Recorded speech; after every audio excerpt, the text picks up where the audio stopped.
তালাক দিয়ে স্ত্রী বিদায় নেওয়ায় দুধ দিয়ে গোসল করে মুক্তির আনন্দে ভাসছেন শাকিল মণ্ডল। নিজেকে এখন পবিত্র বলে মনে করছেন তিনি।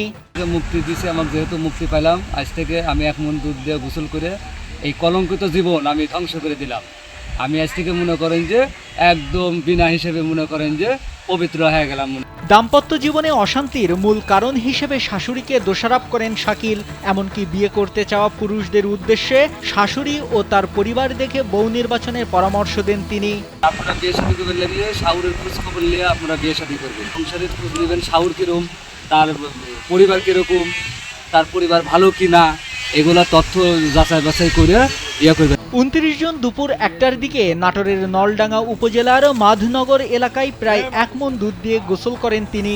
জানি না এদের ভিতরে কি একটা গেঞ্জাম চলছে, ভিতরে গোমরটা তো আসলে আমরা জানবো না। আজকে তার একটা উদ্যোগ নিছে, সে দুধ দিয়ে গোসল করে মানে ওই ট্রেক্টরটা উল্টা দিবে। শাকিল পূর্ব মাধনগর গ্রামের মৃত আলাল মণ্ডলের ছেলে ও মাধনগর বাজারের একজন চা দোকানি। শাকিল মণ্ডল ভালোবেসে একই এলাকার আঙ্গুরি আক্তারকে বিয়ে করেন। 14 বছরের সংসারে অশান্তির কারণে আগেও তাদের তালাক হয়েছে, তবে সালিশি বৈঠকে আবার তারা বিয়ে করেন। এবার আঙ্গুরি তাকে তালাক দিয়েছেন। সংসারে গ্যাঞ্জাম গণ্ডগোল হওয়ার পরে একবার লয় 2বার তাক স্বামী তালাক করেছে।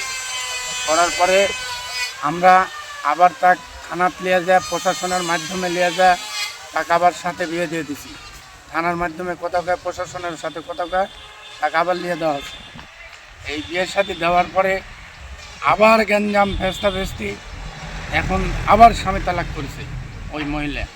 এদিকে স্ত্রী ডিভোর্স দেওয়ার পর দুধ দিয়ে গোসলের ঘটনাটি এলাকায় ব্যাপক চাঞ্চল্যের সৃষ্টি করেছে। নাইমুল হাসিব, কালবেলা।